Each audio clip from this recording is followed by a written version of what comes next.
Well, hello everybody. This is David Bianco. Glad to have you back, and if it's your first time, thanks for getting on board. Today it's another vinyl shootout, and it's a really good one because it reminds me of high school days. Back in the early 70s, the Doobie Brothers, Captain and Me. A great classic album. And we're going to be looking at 3 different pressings to figure out who's the winner. That's coming up next on today's Safe and Sound Texas Audio Excursion. Well, I got to tell you, this one was a lot of fun. Why? Well, sometimes you kind of get reintroduced to these albums when you go back and start to think about what you're going to do a shootout on based on the pressings that you have. And this was always a favorite of mine from its release date back in '73 in March. And I really enjoyed it over and over again, multiple times over the decades, but really hadn't sat and listened to it for a while. And obviously, a shootout gives you a chance to do plenty of just that. So what I've done is I've brought together the 3 best versions I have. I have an original white label promo copy, and I have a Speaker's Corner copy, and I have a Nautilus Half-Speed Mastered.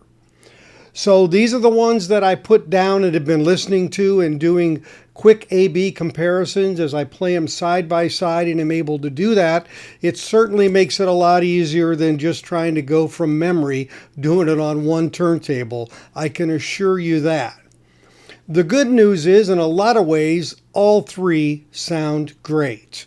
Now, my promo has been played quite a bit, and I won't say that it's totally pop and tick free, but again, really trying to listen to the essence of the music and what was pressed in it to really see how good it was back in the day. Well, this album contains 2 of the biggest hits of the Doobie Brothers, Long Train Runnin' and China Grove. It also has a great jam kind of song called Without You. The thing I love about Without You the most is it's so easy to really realize that they're using 2 drummers on that song. And you hear them very distinctly on each side, the left and the right. When you're listening to it on headphones, it's even more pronounced. And these guys are doing a bit different riffs, but yet keeping time, yet doing their own thing. Really magical. And it's a great song to boot. Unfortunately, it was never released as a single, but it was a really big FM hit. Well, the good news about this album is it has a lot of great tracks beyond just the hits. A lot of albums you can't say that. But this one, it starts out with Natural Thing, which is a great song. Long Train Runnin' in China Grove right after that. Dark-Eyed Cajun Woman, a little bluesy kind of song. And then Clear as the Driven Snow at the end of side 1, a real acoustic guitar-ish, rocky kind of snow bells going off in some of the riffs there where they actually have like Christmas bells going off, like you're out in an actual snowdrift. Really a great song with some quiet sections and some booming sections, which really bring out the life of a pressing if it's really there. And just about the time you catch your breath on that, you flip to side 2 and boom, Without You's in there. And that's almost a 5-minute jam tune, and it's just great. And then immediately it slows down to one of the best ballads I think they ever did, called South City Midnight Lady.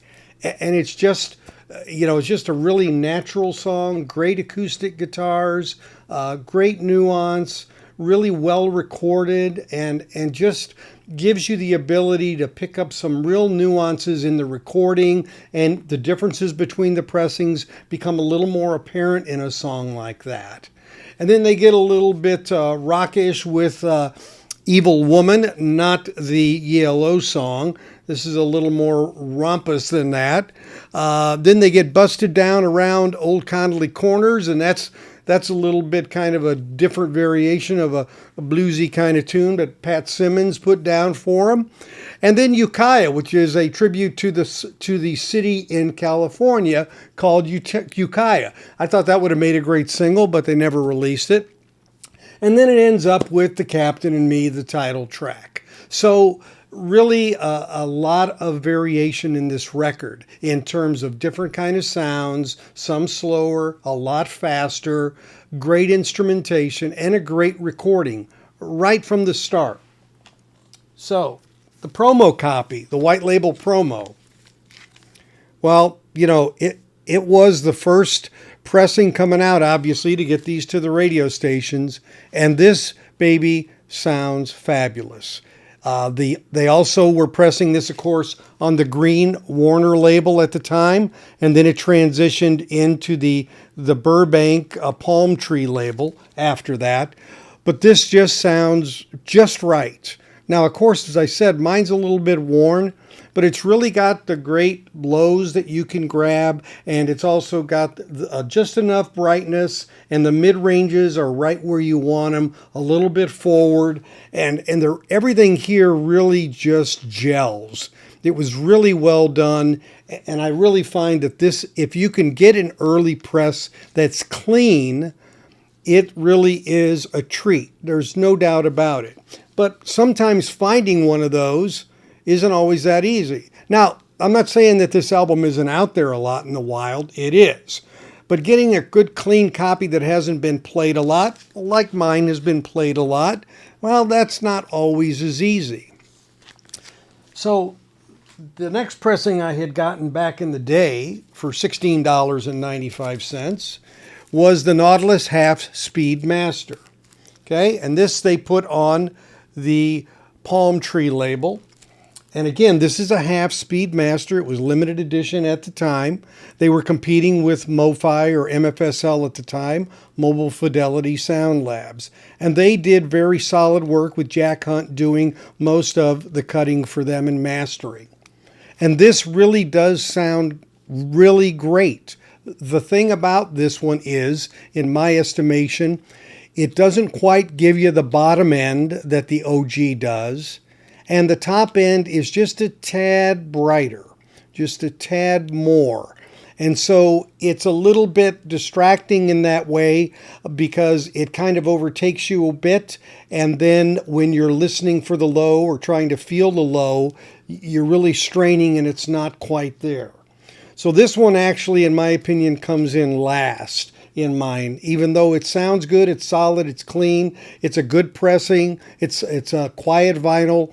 But I would say the fact that it lacks some of that lower end and is a little brighter on the top end for my ears on my system really makes it come in third out of these three. So we're back now to the Speaker's Corner, which is a label that I've been previewing lately because of a lot of great releases they have. And this album, this is really the sweet spot. This album represents a really solid, quiet pressing that has the bottom end right where you want it.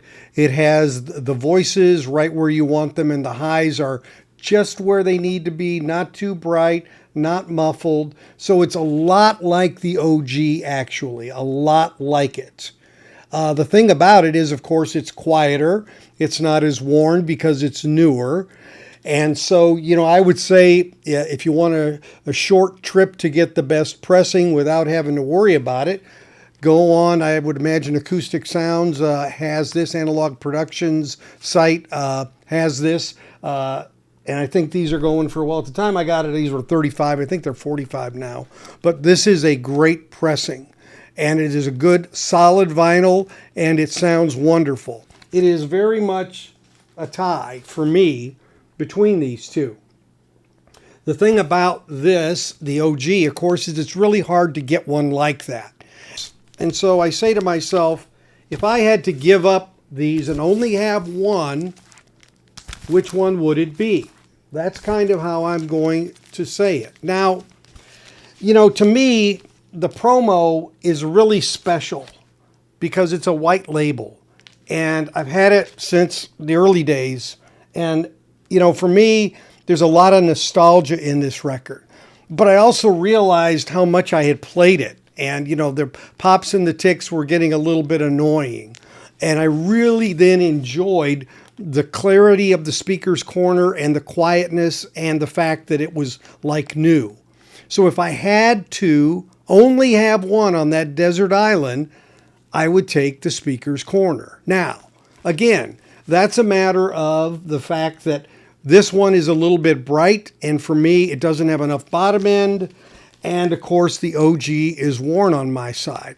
The OG is just as good as the speaker's corner, although the vinyl is a little noisier in general, just in the lead-in tracks even, because it's an older pressing. God knows what kind of vinyl they were making in '74 around the gas crisis. So it's a tad noisier, and it does show up a little bit on some of the quieter passages. So for me, if you can get an OG and it's clean and it's near mint, go for it. That is a wonderful, you can't go wrong decision.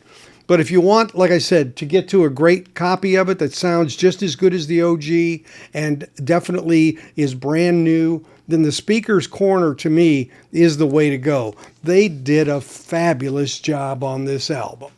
So it was a lot of fun because there are a lot of great tunes on it. If you don't have this record, pick one up. If you haven't listened to in a while like I hadn't, play it again. Remember all the songs there that make this such a great album. It got to number 7 on the Billboard Hot 100 back in the day. Of course, China Grove and Long Train Runnin' were big singles for them, which really cemented the Doobie Brothers in the top 40 for decades to come.